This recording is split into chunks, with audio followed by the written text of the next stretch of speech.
muito obrigado. Helder, pode chegar, tá?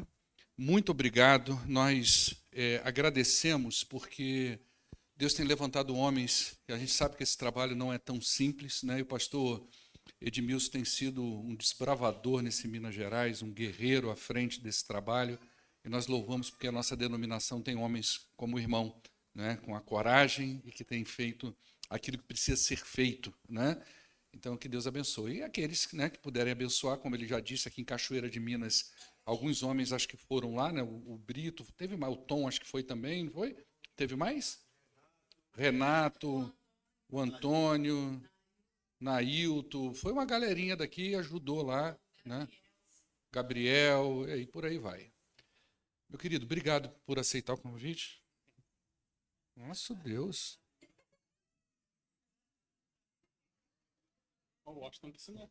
Eu coloquei uma música lá no meu Instagram, dá-lhe bicuda na cara do cão, o cara veio aqui assim. Vamos orar aqui. Ele está me ajudando hoje pela manhã, à noite eu prego, tá? Semana que vem eu prego os 2 cultos. Mas hoje ele vai trazer a palavra para nós aqui. Pai, muito obrigado pela vida do teu filho. Abençoe a vida dele nesta manhã, como o Senhor tem abençoado todos aqueles que têm usado da palavra aqui neste lugar. Nós louvamos ao Senhor em nome de Jesus. Amém. Amém. Bom dia, irmãos. Graça e paz do Senhor Jesus. Amém. É um prazer estarmos aqui nessa manhã reunidos em nome do Senhor. A você também que nos visita, a sua presença é muito valiosa para nós. Sinta-se abraçado por essa igreja. Então, sem muitas delongas, convido os irmãos a abrirem suas Bíblias no livro de Gênesis, no seu capítulo de número 6.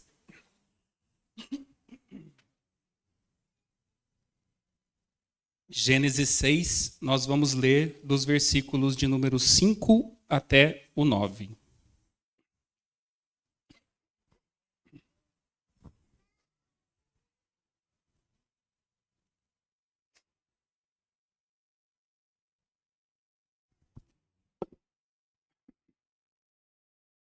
Gênesis 6, de 5 a 9, diz assim: Viu o Senhor que era grande a maldade do homem na terra, e que toda a imaginação dos pensamentos do seu coração era má continuamente. Então arrependeu-se o Senhor de haver feito o homem na terra, e isso lhe pesou no coração.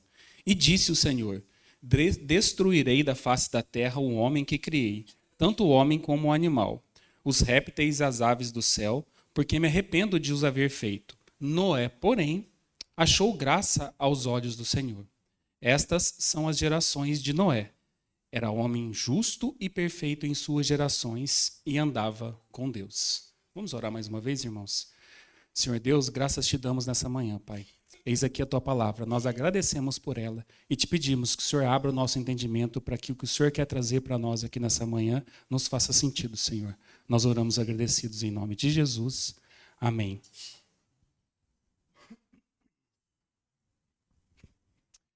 Irrepreensíveis aos olhos do Senhor. O significado de ser irrepreensível é aquela pessoa que não comete falhas, que não se encontra em sua conduta algo que mereça repreensão, censura ou que lhe coloque em descrédito. É uma pessoa íntegra, justa, inocente e sem culpa. Essa é a definição a respeito da palavra irrepreensível. E segundo a Bíblia, o que é ser irrepreensível? A mesma coisa. A diferença é que é um chamado para buscar a santidade, amar a Deus e ao próximo e viver de acordo com os princípios e mandamentos divinos, buscarmos ser semelhantes a Cristo. Nessa passagem que a gente leu em Gênesis, um pouquinho antes dela, se a gente retroceder aí no início do capítulo 6, a gente vai ver a corrupção que tomava conta da humanidade na época de Noé. O homem era inclinado à violência, era inclinado à maldade, não buscava o Senhor. E não diferente da nossa geração de hoje, dos dias em que nós vivemos. Nós estamos aqui vivendo em uma geração corrupta, num mundo violento, onde o homem só se afasta do Senhor, vira as costas para Ele, não quer saber do Deus da graça, só quer saber da graça de Deus. E Noé, naquela época, porém, ele achou graça aos olhos do Senhor. Em algumas traduções diz que o Senhor foi benevolente com Noé. E como é que a gente faz para encontrar essa graça aos olhos do Senhor, assim como Noé?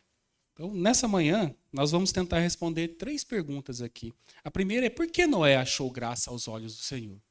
E a segunda é por que nós devemos achar graça aos olhos do Senhor? E a terceira, e não menos importante, é como nós encontramos graça aos olhos do Senhor. Então, para essa nossa primeira pergunta, por que Noé achou graça aos olhos do Senhor? Nós lemos aí no próprio versículo de número 9, que diz que Noé era um homem justo. E isso provavelmente se referia à sua relação moral com o Senhor. Noé tinha um relacionamento com Deus, um relacionamento moral, um relacionamento que dizia a respeito dessa integridade e dessa justiça de Noé. Também, perdão, irmãos, também esse próprio versículo ele diz que Noé era perfeito em suas gerações. Em outras traduções vai dizer que Noé era íntegro, era um homem íntegro. E não que não tivesse pecado, não que Noé não tivesse pecado, mas nele não havia faltas flagrantes, conforme a gente vê na nossa geração, conforme se via naquela geração corrompida. Ele era um homem de integridade moral entre o povo também. O povo conseguia identificar que Noé era um homem íntegro, que não tinha culpa, que ele era inocente dos pecados que aquela geração cometia. Noé também, conforme a própria palavra de Deus diz, andava com Deus. Está no versículo 9 também.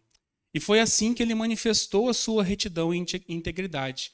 Ao andar com Deus, provavelmente ele imitou o seu bisavô Enoque, que Enoque foi aquele homem que andou com Deus e foi arrebatado pelo Senhor. Deus abençoe, obrigado. E Enoque foi bisavô de Noé. Enoque gerou Matusalém, Matusalém gerou Lameque e Lameque gerou Noé. E esse Lameque não é aquele lá que matou um homem porque pisou no pé dele, não, viu? É o outro Lameque. Esse outro Lameque aí é lá da descendência de Caim. Então, provavelmente, Noé ouviu o avô Matusalém e o pai falar muito de Enoque. Dizer, porque naquela época a transmissão da lei e dos mandamentos do Senhor era feito verbalmente. E Noé viveu cerca de 600 anos com Matusalém e 595 anos, o pai de Noé viveu 595 anos depois do seu nascimento. Então Noé andou ouvindo esses homens falar a respeito de Enoque, do que ele fazia, de que foi um homem que andou com Deus. E assim Noé também o fez. E além disso, além de a Bíblia indicar que Noé era um homem que andava com Deus, e provavelmente a gente entende que andar com Deus, no caso de Noé, envolvia invocar o nome do Senhor, que começou lá nos dias de Sete, que também faz parte aí da ascendência de Noé. Lá em Gênesis 4, no versículo 26, a gente vai ler que quando quando Sete gerou o seu filho Enos, aí sim começou a se invocar o nome do Senhor. E também nessa conduta de Noé de andar com Deus, provavelmente envolvia o oferecimento de sacrifícios ao Senhor, que começou um pouco antes aí com Caim e Abel, que deu essa confusão aí que Caim matou Abel, foi justamente por causa do culto prestado ao Senhor. E o que isso quer dizer? Isso quer dizer que essas atitudes de Noé, elas evidenciavam que ele era um homem que andava com Deus, que ele seguia os preceitos do Senhor, que naquela época era comum oferecer sacrifícios ao Senhor, era comum invocar o nome de Deus. Hoje não é diferente, hoje nós não precisamos oferecer sacrifícios ao nome do Senhor, porque o sacrifício único foi feito lá na cruz. Não há mais necessidade de nós assim fazermos. O que não quer dizer que nós não devemos andar com o Senhor, nos mandamentos dele, nos preceitos do Senhor. E Noé fez isso durante toda a sua vida. Tanto que quando ele desceu da arca, depois do dilúvio, depois dos 40 dias, a primeira coisa que ele fez foi sair da arca, foi edificar um altar e oferecer um sacrifício ao Senhor. O que nos mostra que isso era comum para Noé. Fazia parte da vida dele. Não era nenhum tipo de sacrifício ou obrigação para Noé. Era natural dele andar com Deus, fazer os sacrifícios, invocar o nome do Senhor. E assim deve ser, nós devemos ser também. Assim nós devemos agir também, caso nós queiramos encontrar graça aos olhos de Deus, para que nós sejamos irrepreensíveis aos olhos do Senhor. E Noé também fez tudo o que o Senhor lhe ordenou. Por 2 vezes isso é enfatizado na história de Noé, em Gênesis 6, 22 e 7, 5. A gente lê essas frases, que Noé fez tudo conforme o Senhor mandou. Isso quer dizer que Noé era obediente ao Senhor. E o escritor de Hebreus, lá no seu capítulo 11, no verso 7, ele diz que esta obediência de Noé, ela veio a partir da fé. A gente lê aí, conforme o Arthur colocou, que a obediência de Noé vem a partir da fé. Porque fica difícil a gente obedecer a alguém em quem a gente não acredita, em quem a gente não põe o nosso coração e não põe a nossa fé. Então Noé obedecia ao Senhor porque ele cria que o Senhor era Deus, o Criador do céu e da terra. E assim nós devemos agir também. Além do mais, irmãos, Noé encontrou graça aos olhos do Senhor porque ele foi um pregador da justiça. 2 Pedro, capítulo 2, no verso 5, nos diz isso. O Arthur vai colocar aí para a gente. 2 Pedro 2, no verso 5, diz: E não perdoou ao mundo antigo, mas guardou a Noé, a 8ª pessoa, o pregador da justiça, ao trazer o dilúvio sobre o mundo dos ímpios. Então, o escritor de Hebreus, Pedro, nos mostra aí que Noé, ele pregava a justiça divina. E ele não apenas viveu uma vida justa, mas ele também proclamou a necessidade da justiça divina, embora ele vivesse em meio ao mundo corrompido pela perversidade e pela violência. E conforme eu disse no início, o mundo que nós vivemos hoje não está nada diferente. E há necessidade de nós pregarmos a justiça de Deus. Hoje em dia, tem-se aberto aí inúmeras portas de igrejas que se intitulam evangélicas, que só pregam o amor do Senhor. Deus é amor. Venha como você está e assim permaneça, que está tudo legal. E não é assim que funciona, nós sabemos muito bem. Nós devemos pregar sim que Deus é amor, que Deus é misericórdia, que Deus é graça, mas que também que Deus é justiça. E que a justiça do Senhor vai ser aplicada aqui na terra no dia da volta do Senhor Jesus Cristo. Então, assim como Noé, nós também devemos ser os pregadores da justiça divina aqui na terra, porque desta forma nós vamos alcançar graça aos olhos do Senhor. Então, certamente, meus irmãos, Noé era um homem incomum. Se assim não fosse, ele não teria encontrado graça aos olhos de Deus naquela época, no meio de uma geração tão corrompida. E quanto a nós, homens e mulheres normais, comuns em meio à nossa sociedade atual, seríamos nós irrepreensíveis aos olhos do Senhor? Será que nós assim podemos nos intitular? E por que nós precisamos achar então graça aos olhos do Senhor? É a nossa segunda pergunta dessa manhã.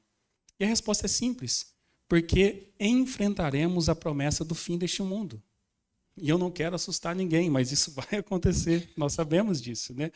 Para que a justiça do Senhor seja aplicada, para que nós vivamos na eternidade com Deus e com Jesus lá no céu, isso precisa acontecer. Esse mundo precisa chegar ao fim. E essa é uma promessa de Deus. E as promessas de Deus, elas são cumpridas. A palavra do Senhor, ela é imutável. E Pedro nos lembra que assim como o mundo já foi destruído pela água, ele também será destruído pelo fogo quando Jesus voltar. Está lá em 2 Pedro 3, no seu versículo de número 7. Pedro nos lembra disso. E em vista dessa promessa que o Senhor faz à humanidade, de que o mundo chegaria ao fim, Pedro nos chama a nos empenhar para sermos encontrados por Deus em paz, imaculados e irrepreensíveis. É só colocar o versículo 14 desse mesmo capítulo aí, Arthur, onde Pedro diz: por isso, amados, aguardando estas coisas, procurai que dele sejais achados imaculados e irrepreensíveis em paz. É isso que Pedro nos conclama a fazer, a sermos encontrados irrepreensíveis. E por conta do fim do mundo, por conta de nós sabermos que isso vai acontecer, nós precisamos encontrar graça aos olhos do Senhor. Porque se assim não for, a gente vai ficar no meio daquele povo que não entrou na arca. A gente não vai alcançar a salvação. A gente não vai morar no céu como é a nossa esperança.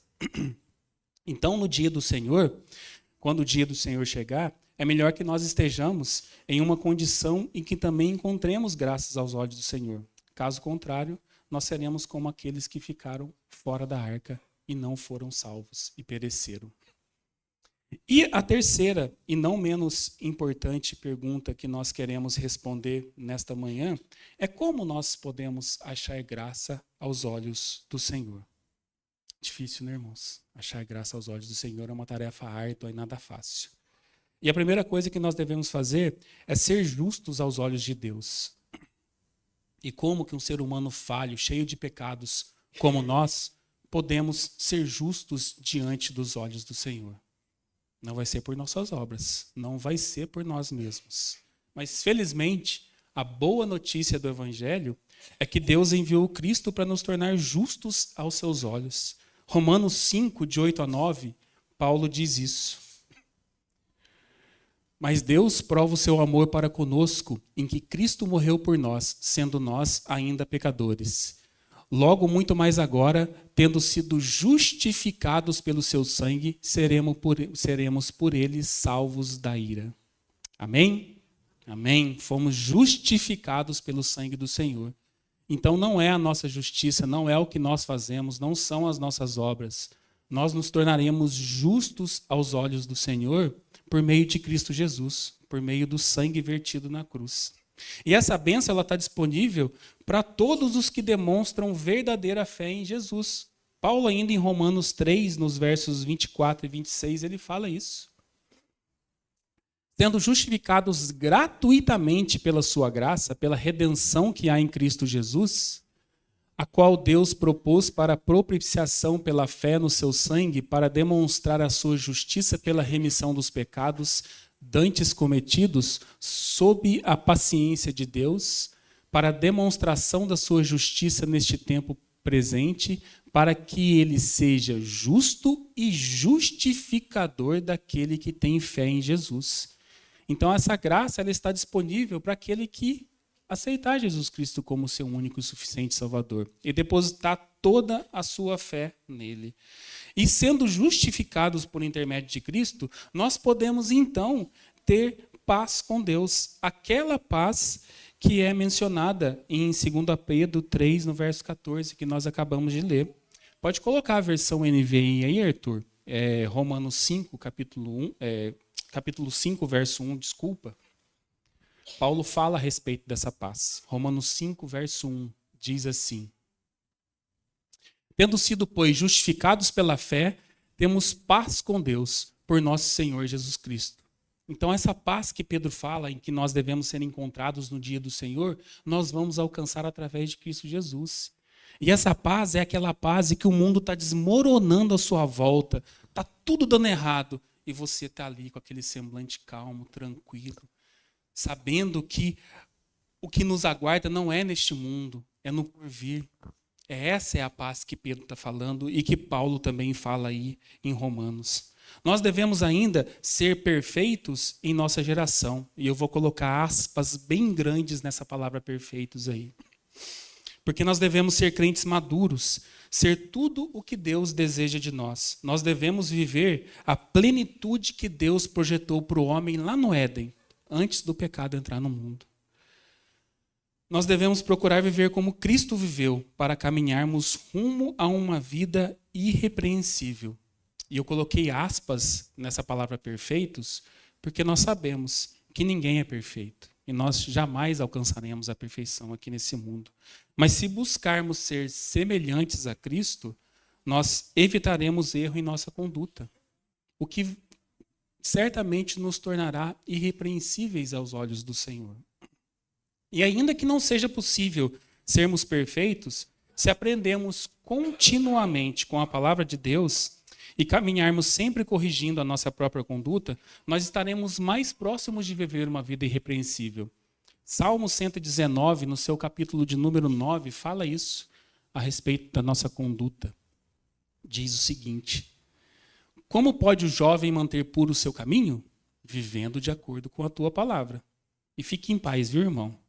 A palavra está aí direcionada ao jovem, mas serve para nós também que estamos um pouquinho mais velhos, tá? Então, como podemos nós manter puro o nosso caminho? Vivendo de acordo com a palavra do Senhor. É simples. Ou talvez não, né? O mandamento é simples, né? É viver de acordo com a palavra do Senhor. Mas nós temos que batalhar isso todos os dias. Porém, por sua graça e misericórdia, o Senhor nos proveu os elementos necessários para que nós sejamos perfeitos aqui na terra. Ele nos proveu o sangue de Cristo para nos purificar dos nossos pecados. Ele nos proveu a sua palavra para nos guiar até o fim da nossa jornada nesse mundo. Ele nos proveu o Espírito Santo para nos fortalecer e auxiliar nas nossas lutas aqui na terra. E ele nos proveu a sua própria providência, que nos conduzirá à vitória. Então Deus, ele pede que nós sejamos perfeitos aqui na terra. E mesmo sabendo que nós não temos condição de alcançar essa condição, ele nos proveu os meios necessários para que nós andemos de acordo com o que Jesus andou aqui na terra, de acordo com os ensinamentos de Cristo. Então, o próprio Deus, ele nos provê aquilo que é necessário para que nós sejamos perfeitos. E ainda, para que nós alcancemos a graça do Senhor, nós devemos andar com Deus, ter uma vida de comunhão com o Senhor.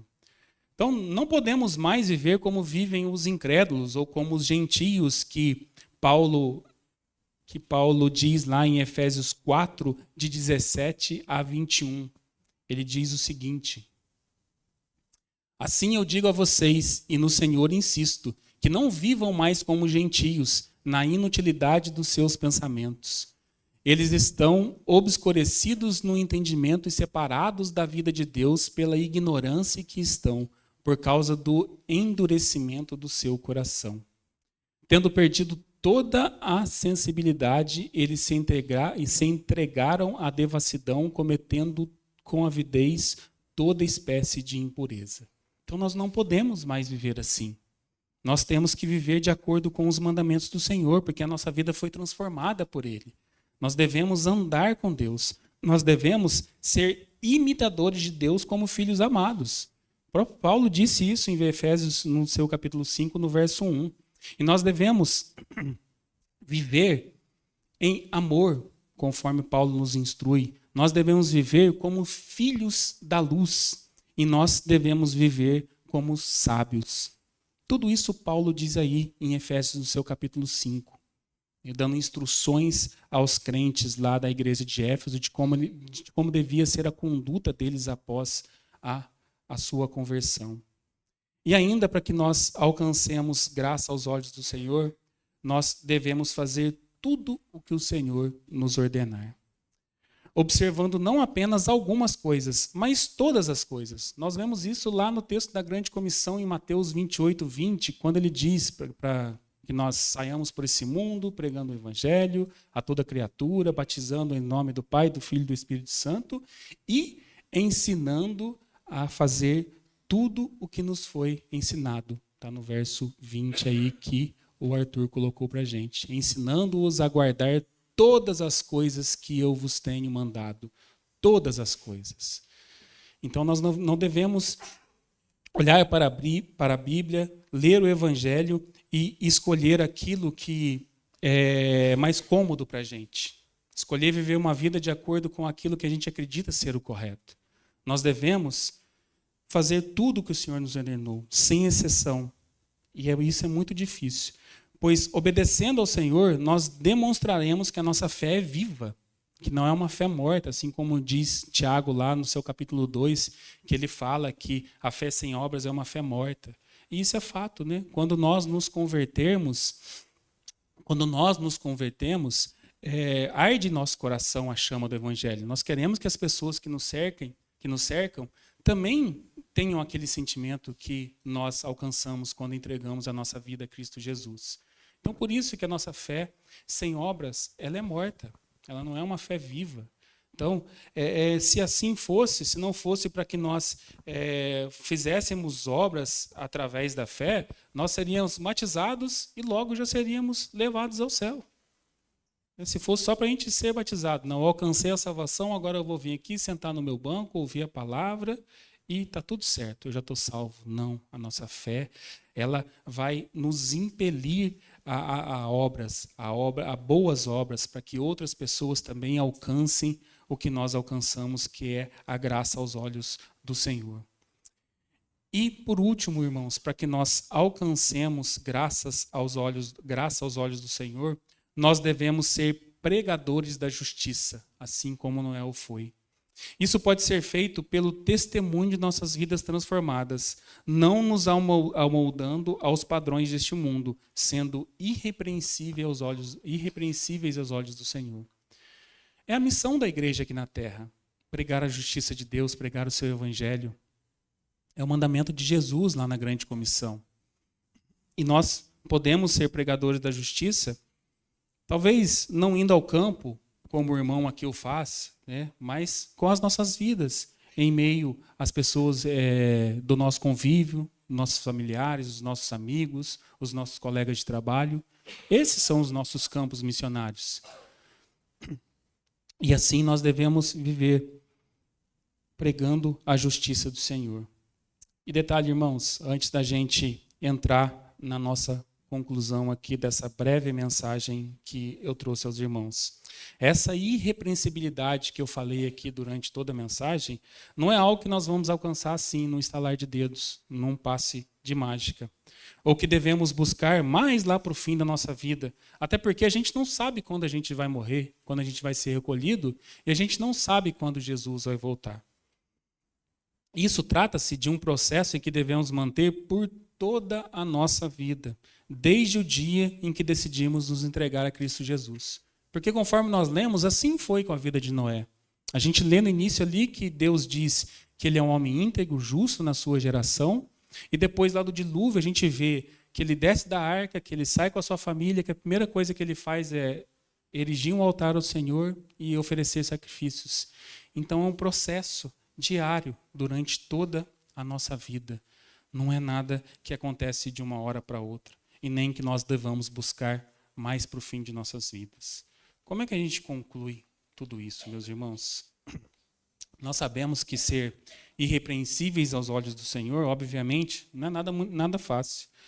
Mas o conseguiremos com mais naturalidade quando tivermos nosso coração sincero para com Deus, vivendo de uma forma que o agrade em tudo.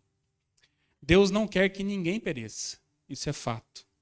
Mas ele exige que todos cheguem ao arrependimento. Essa é uma condição para que nós alcancemos graça aos olhos do Senhor. E quando abandonamos o pecado e nos voltamos para Deus, nós encontramos a mesma coisa que Noé e sua família encontraram. Essa graça aos olhos de Deus que nós tanto buscamos. Se pudéssemos, de alguma forma, nos tornar seres sem pecado, seria ótimo, com certeza, mas isso é impossível. Nós vivemos num mundo que jaz no maligno. A nossa natureza é uma natureza pecaminosa. Porém, mesmo assim sendo seres pecadores por natureza, nós somos chamados a ser luz no meio da geração corrompida em que nós vivemos. Nós fomos chamados a ser irrepreensíveis. Esse é o desejo do Senhor para com o seu povo. O apóstolo Paulo, nas suas cartas, 1 Coríntios, Efésios, Filipenses, Colossenses, 1 Tessalonicenses, ele enfatiza que nós devemos ser encontrados irrepreensíveis no dia do Senhor. Além de usar essa palavra, quando ele diz respeito aos bispos e presbíteros, lá nas cartas que ele envia a Timóteo e a Tito, que essas pessoas deveriam ter uma conduta irrepreensível. E inúmeros outros sinônimos da palavra irrepreensível foram utilizados durante toda a escrita da Bíblia. E isso nos revela a importância, o quão relevante é essa questão para Deus. Que nós sejamos encontrados irrepreensíveis por Ele na sua volta. Então, diante disso, eu entendo que nós devemos ter uma conduta irrepreensível, pois aqui nós estamos para glorificar o nome de Deus por meio de nossa vida. Assim como era com Daniel. E Daniel tinha uma conduta tão irrepreensível que ele causou raiva nos babilônios. Eles ficaram tentando de alguma forma, a gente tem que encontrar um meio de derrubar esse cara aí, porque ele é muito certinho. Aí criaram lá aquele decreto que ninguém podia adorar outro Deus, e mesmo assim Daniel continuou firme. 3 vezes por dia ele se virava lá na sua janela e orava ao Senhor. E por causa disso ele foi lançado à cova dos leões. E será que nós conseguimos viver assim como Daniel? Mesmo diante de um risco de vida, a gente se manter repreensível, fiel ao nosso Deus? Nós devemos ser irrepreensíveis assim como Zacarias e Isabel, pai de João Batista. Lucas diz isso lá no seu evangelho, no capítulo 1, nos versos 5 e 6, que Zacarias e Isabel se mantinham irrepreensíveis. Ele usa essa palavra. Também utilizo aqui Jó, no nosso encontro de quinta-feira. Inclusive os irmãos estão convidados aí a toda quinta estar conosco aqui a estudar a Bíblia. Estava aqui conversando com os irmãos, até tinha menos pessoas, e eu disse que quando eu estava preparando essa mensagem, eu entrei em crise comigo mesmo. A minha esposa me viu lá, meio abatido num canto, e falou: o que foi? Eu falei: estou em crise com essa mensagem que eu estou aqui escrevendo. Eu falei: eu quero que você entre em crise comigo. Meu desejo é que todos nós entremos na mesma crise. Porque quando eu li essa passagem de Jó, isso me tocou muito. Jó 1,8 diz assim: disse então o Senhor a Satanás: reparou no meu servo Jó? Não há ninguém na terra como ele, irrepreensível, íntegro, homem e que teme a Deus e evita o mal. E a minha mente, num pequeno devaneio, pensou o seguinte: imaginei um diálogo de Deus com Satanás a meu respeito. Deus usaria essas mesmas palavras a meu respeito que ele usou a Jó? Deus olha para mim e fala: olha lá, Satanás, está vendo o Helder? Ele é um homem íntegro, ele é irrepreensível. E isso me colocou em crise com a palavra do Senhor. Porque eu sei que eu não o sou. Que é um processo árduo, que é um processo que nós devemos buscar diariamente nas nossas vidas. E que se assim nós não formos encontrados no dia do Senhor, nós não alcançaremos a graça da salvação em Cristo Jesus.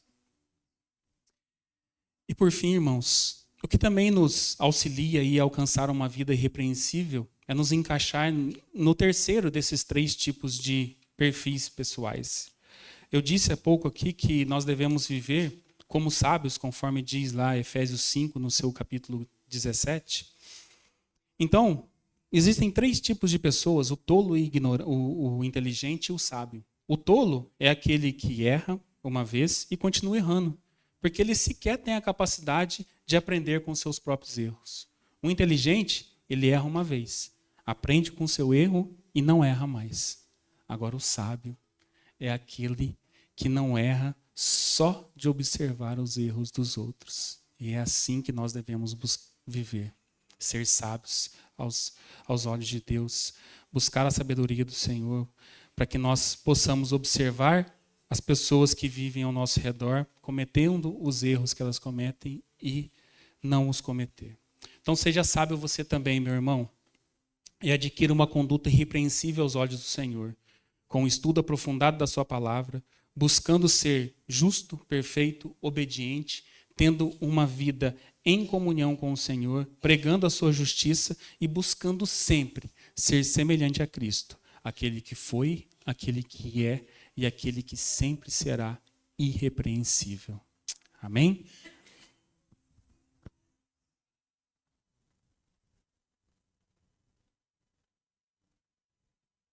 Obrigado, Helder. Que Deus abençoe a sua vida. Queridos, nós vamos ficar de pé.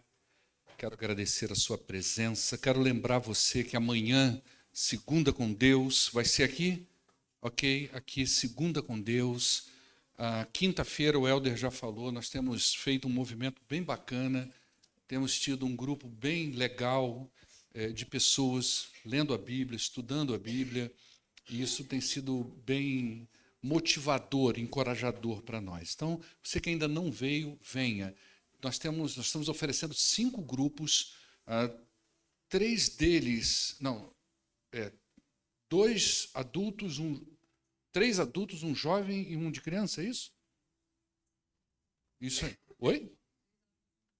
3 adultos, um jovem e um para criança. Tem sido bem bacana. Então vem, vai ser edificante para a sua família também.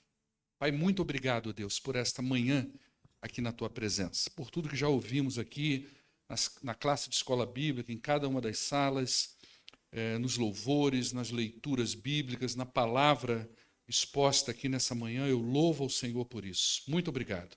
Encoraja-nos a logo mais à noite estarmos aqui juntos, ó Deus, para meditarmos na tua palavra, para crescermos no Senhor. Essa é a oração que nós fazemos em nome de Jesus. Amém. Dá um abraço na pessoa que está do teu lado, deseja a paz de Jesus. Deus abençoe.